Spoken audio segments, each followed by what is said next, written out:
कई बार हकीकत सपनों से विपरीत होते हैं। सुनते हो जी, कहाँ हो?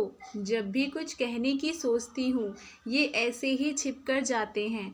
अरे कहाँ हैं? अच्छा तो अखबार में घुसे बैठे हैं। अरे अखबार में क्या रखा है? मैं जो कह रही हूँ उस पर ध्यान दो। माँ जी को गुजरे 3 साल हो गए और बाबूजी अकेले उस कस्बे में रह रहे हैं। क्या आपको अपने पिता की ज़रा भी चिंता है कि नहीं? पुष्पा अपने पति आलोक से कहती है। आलोक आश्चर्य से बोला, क्या बात है, आज अचानक तुम्हें बाबूजी की चिंता कैसे होने लगी? माँ के रहते जब दोनों यहाँ आते थे तब तो तुम्हें वो बिल्कुल नहीं सुहाते थे, फिर आज अचानक मेरे बाबूजी की चिंता, आखिर बात क्या है? पुष्पा हकलाहट से बोली, वो पुरानी बात है। सच कहते हैं लोग, बहू अगर अच्छा सोचे तब भी कोई भरोसा नहीं करता। अरे पहले की बात अलग थी, बच्चे छोटे थे, कितने काम होते थे। आपको क्या समझ में आएगा कि एक औरत को कितने काम होते हैं। अब बच्चे कुछ बड़े हो गए हैं और पहले तो माँ जी उनका ख्याल रखती थीं, अब वो भी नहीं हैं। उस कस्बे में जहाँ ना तो चिकित्सक का अच्छा साधन है ना ही खाने पीने का। सोचिए वो नौकरों के साथ कैसे कैसे रखते होंगे, और फिर रिश्तेदार क्या कहेंगे कि बेटा उन्हें 2 रोटी भी नहीं खिला सकता। मैं तो कहती हूँ अब उन्हें यहाँ ले आइए। बस इतना कहकर पुष्पा चली गई। आलोक को बड़ा आश्चर्य हुआ। वो सोचने लगा कि आखिर पत्नी के व्यवहार बदलने का कारण क्या हो सकता है। फिर उसने सोचा, हो सकता है समय के साथ उसके व्यवहार में बदलाव आया हो। यही सोचकर खुश हो गया और अपने पिता को फ़ोन करके उनका हालचाल पूछने लगा और बोला, पापा अब बहुत हुआ काम, आप नौकरी छोड़कर मेरे साथ रहिए। कितने दिन अकेले रहेंगे और नौकरों के हाथ का खाना कब तक खाएंगे? मैं आपको भरोसा दिलाता हूँ यहाँ आपके सम्मान में कोई कमी नहीं होगी। आलोक के पिता राम उदय बाबू बोले, बेटा आलोक तुम्हारी माँ सही कहती थी, तुम बहुत सीधे हो। शायद तुम्हें याद नहीं कि अगले महीने मैं रिटायर हो रहा हूँ, पर इसकी खबर मैंने बहू को दी थी। हो सकता है व्यवस्था के कारण वो तुम्हें बताना भूल गई होगी। एक पल को आलोक का दिमाग ठनका, फिर उसने सोचा, नहीं नहीं, इस लोभ मैं पुष्पा पापा को अपने पास रहने नहीं बुला रही होगी। हो सकता है वो सच में भूल गई होगी। इधर पुष्पा अपनी माँ को फ़ोन करके बोली, माँ तुम्हारे दामाद बिल्कुल बुद्धू हैं। उन्हें तो इतना भी याद नहीं कि उनके बाबूजी रिटायर होने वाले हैं। बेकार में वहाँ मकान छेक कर रखा है, वहाँ से हटेंगे तो मकान को किराए पर चढ़ा दूँ या फिर बेच दूँगी, और फिर रिटायरमेंट के पैसे भी तो मिलेंगे।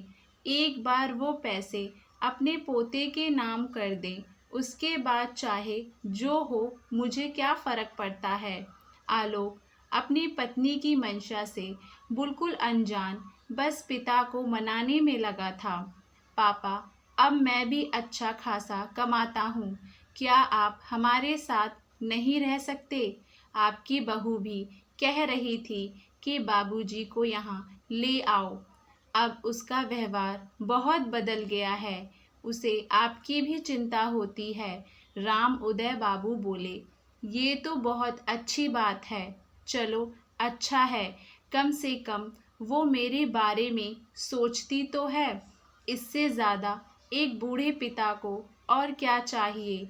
उसने पिता से कहा, बाबूजी चाहे जो भी हो, आप रिटायर हो या नहीं हो, पर अब आप हमारे साथ रहिएगा। आखिर आपके पोते को भी तो आपकी ज़रूरत है, उसे भी तो अपने घर के रीति रिवाज और संस्कार आपको ही देने हैं। तभी पुष्पा आलोक से फ़ोन लेते हुए बोली, बाबूजी, हमें भी अपनी सेवा का मौका दीजिए। और फिर लोग क्या कहेंगे कि बेटा बहू के होते हुए भी पिता अकेले नौकरों के भरोसे रहते हैं। आखिर अपने ही तो अपने होते हैं, और फिर हम नहीं काम आएंगे तो क्या कोई और काम आएगा। पुष्पा ने अपने लज्जेदार बातों से राम उदय बाबू को सुनहरे सपनों का दृश्य दिखाया। राम उदय बाबू बेटे की बात से बहुत खुश थे और उन्होंने वहां आने के लिए हाँ कर दी। राम उदय बाबू के रिटायरमेंट के 2 दिन पहले ही पुष्पा और आलोक गोरखपुर पहुंच गए। सालों बाद पुष्पा ने अपने ओरिजिनल ससुराल में कदम रखा होगा। आते ही जो भी कीमती सामान था सबको उसने बांधा और पति से बोली, बाबूजी के जो भी ज़रूरी कागजात होंगे वो साथ ले चलिएगा। मैं तो कहती हूँ कि इस घर को बेचेंगे नहीं और खाली नहीं रखेंगे, इसे किराए पर लगा देते हैं ताकि घर की साफ सफाई होती रहे, क्योंकि इस घर में माँ जी की कितनी ही यादें जुड़ी हैं। आलोक बोला, इसका फैसला मैं नहीं कर सकता, ये फैसला बाबूजी करेंगे। आखिर ये घर उनका है, उनकी जो मर्जी होगी वो करेंगे, मुझे कोई आपत्ति नहीं है। बस मैं ये चाहता हूँ कि रिटायरमेंट के बाद उनका समय सुख से बीते और उन्हें इनके हिस्से का पूरा सम्मान मिले। आखिरकार पुष्पा ने अपने मंसूबों को अंजाम दिया और राम उदय बाबू को अपने साथ ले आई। कुछ रोज़ तो उनकी खूब अच्छे से सेवा सत्कार हुई। बच्चे के साथ उनका भी मन लग गया, और क्यों ना मन लगता। बहू इतनी मीठी मीठी बातें करती थी, बेटा इतना सम्मान करता था, और क्या चाहिए। एक दिन बेटा नाश्ता करके दफ्तर गया। राम उदय बाबू टीवी देख रहे थे। पुष्पा बोली, पापा जी, बाजार से 2 किलो आलू, 1 किलो प्याज ला दीजिए, और हाँ, एक दूध के साथ आते आते मुन्ने के लिए बिस्किट भी ले आइएगा। वो बोले, बहू जब सुबह घूमने जाता हूँ तभी कहती मैं सब ला देता, अब फिर से मुझे दोबारा जाने का बिल्कुल भी मन नहीं हो रहा है। पुष्पा बोली, पापा जी, पूरे दिन तो आप घर में बैठे रहते हैं, थोड़ा बहुत काम कर लेंगे तो इसमें हर्ज ही क्या है। मैं कौन सा आपको पहाड़ तोड़ने के लिए कह रही हूँ, बस सब्जी मंडी जाकर कुछ सामान ही तो लाना है। राम उदय बाबू बोले, अरे बेटा, मैं कौन सा मना कर रहा हूँ, जा रहा हूँ, मुझे आदत नहीं है ये सब काम करने की, और अब मेरी भी उम्र हो रही है, मैं भी थक जाता हूँ। इसीलिए मैंने कि अगर सुबह बता दिया करो तो वापसी में सारा सामान ला दिया करूँगा। ठीक है, नाराज़ मत हो, मैं अभी ला देता हूँ। पुष्पा बोली, घर के काम करने में कोई थकान होती है क्या? ये क्यों नहीं कहते कि मेरे बताए गए काम को करने में आपको तकलीफ़ होती है। इतना कहकर वो अपने कमरे में आराम करने चली गई। ये कोई नई बात नहीं थी। समय के साथ साथ ऐसा राम उदय बाबू के साथ अक्सर हो रहा था। बेटा जब तक घर में रहता पिता का बहुत ध्यान रखता था। बेटे के रहते जो बहू चाशनी में डूबी बातें करती थी, वो उसके जाते ही व्यंग भरे बातों में उनके मन को घायल करती थी। बेटे से वो कुछ कहते नहीं थे, क्योंकि दोनों के बीच कलह का कारण वो बनना नहीं चाहते थे, इसीलिए चुपचाप रह जाते थे। जब पत्नी थी तो बड़े सुख चैन की जिंदगी को जीते थे। उसके जाने के बाद भी नौकर चाकर घर में थे तो उन्हें कोई कमी नहीं होती थी और ना ही कभी काम करने की ज़रूरत पड़ी थी।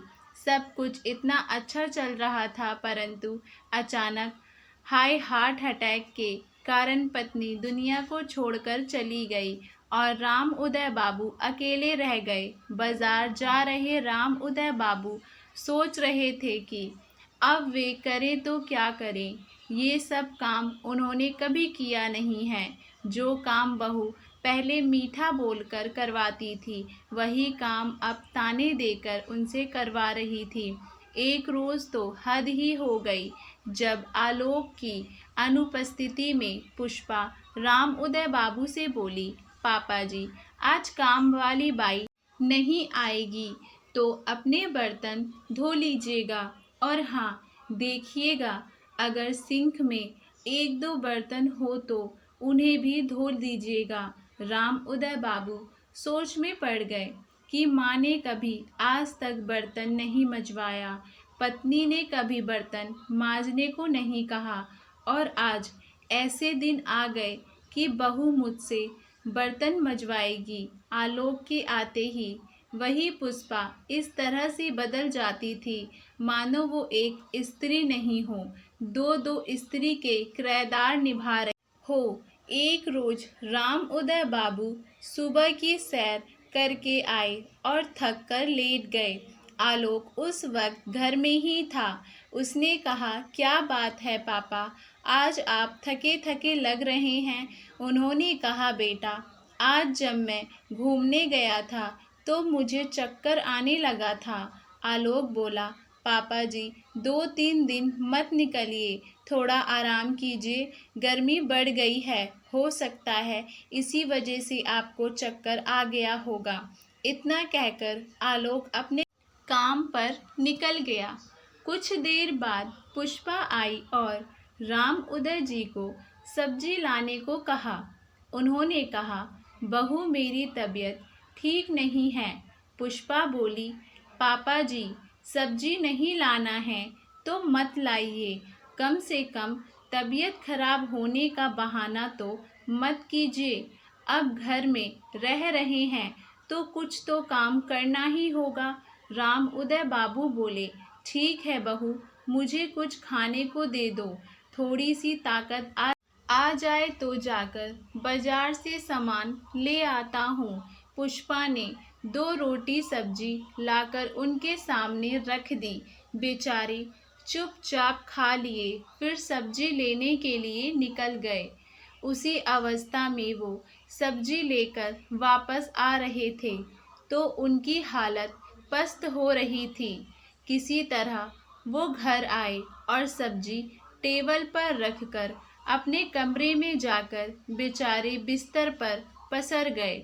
पत्नी की तस्वीर को सीने से लगाकर फक फक कर रोने लगे। क्यों मुझे छोड़ गई अकेला? तुम जानती थी मैं तुम्हारे बिना कुछ नहीं कर पाऊंगा, फिर मुझे किसके भरोसे छोड़ गई?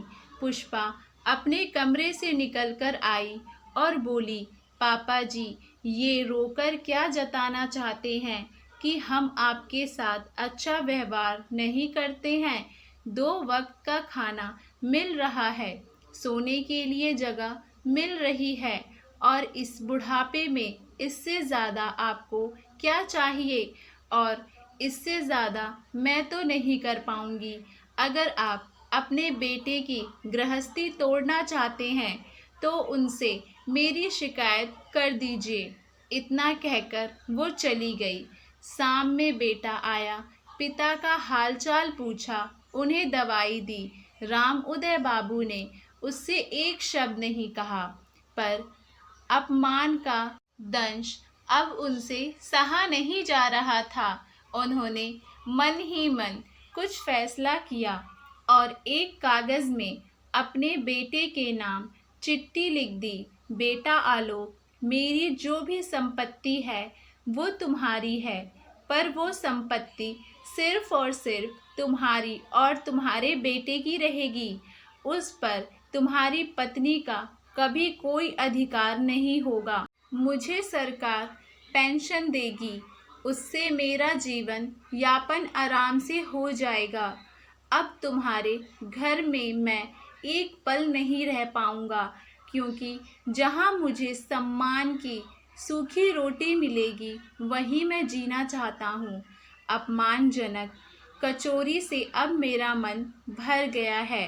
अपने पिता को माफ़ करो और मुझे अपनी ज़िंदगी अपने तरीके से जीने दो। यहाँ आकर मैं इतना तो जान गया हूँ कि हकीकत दिखाए गए सपनों से बिल्कुल विपरीत होते हैं। आखिरकार इतने अपमान के कारण राम उदय बाबू ने आलोक का घर चुपचाप छोड़ दिया और अपने कस्बे वाले घर में रहने चले गए, जहां उनके असंज्ञाहित चिंतक रहते। जिन लोगों से उनके खून का रिश्ता या कोई रिश्तेदारी नहीं थी, परंतु वो सब उनसे मानवीय का नाता रखते थे। रोजाना की तरह आलोक पिता के कमरे में गया। उन्हें ना पाकर वो चिंतित हुआ। फिर उनके द्वारा लिखी गई चिट्ठी पढ़ी और पुष्पा से सवाल जवाब किया। पुष्पा ने कहा, घर के थोड़े बहुत काम ही तो करते थे और तो मैंने उसे कुछ नहीं कहा। आलोक पुष्पा से बहुत नाराज़ हुआ और इतना ही कहा, याद रखो, जो बबूल बोओगी तो आम कभी नहीं पाओगी। जैसा तुमने मेरे पिता के साथ किया है वो सब कुछ तुम्हारे साथ भी दोहराया जाएगा। अपने पिता का सम्मान को दूसरे के पिता का अपमान। आज मेरी माँ मेरी पिता के दुख में शामिल नहीं हो पा रही हैं। हो सकता है तुम्हारे दर्द को बांटने के लिए कल मैं भी नहीं रहूँगा। आलोक अकेला पिता से मिलने गया, उनसे माफ़ी मांगी। पिता ने ये कहकर उसे वापस भेज दिया कि मैं अपनी ज़िंदगी जी चुका हूँ। बस इतना ही कहूँगा, अपने बच्चे को अच्छे संस्कार दो और अपनी गृहस्थी संभालो। मेरा बचा हुआ समय यहाँ खुशी से बीत जाएगा। खाने भर के लिए पैसे मुझे मिल जाते हैं तो मुझे अब किसी चीज़ का लोभ नहीं है। आज तक सम्मान से जीता आया हूँ। सम्मान से आंखें बंद हो जाए, बस इतनी ही कामना करता हूँ। निराश आलोक वापस लौट आया और उसके बाद उसके घर में पुरानी खुशियाँ वो हंसी मजाक मानो रूठ गईं। राम उदय बाबू ने बहू की इस हरकत के लिए उसे कभी माफ़ नहीं किया। बेटे और पोते से मिलते थे, परंतु बहू को अपने चौखट पर उन्होंने दोबारा कदम नहीं रखने दिया। दोस्तों, ये कहाँ तक सही है कि अपने पिता का कोई सम्मान करे और दूसरे के पिता का अपमान करे? आपको क्या लगता है, राम उदय बाबू का आखिरी फैसला सही था या गलत? आप लोग हमें कमेंट में ज़रूर बताइए और हमारे चैनल वाणी वॉइस को लाइक शेयर सब्सक्राइब करना ना भूलें।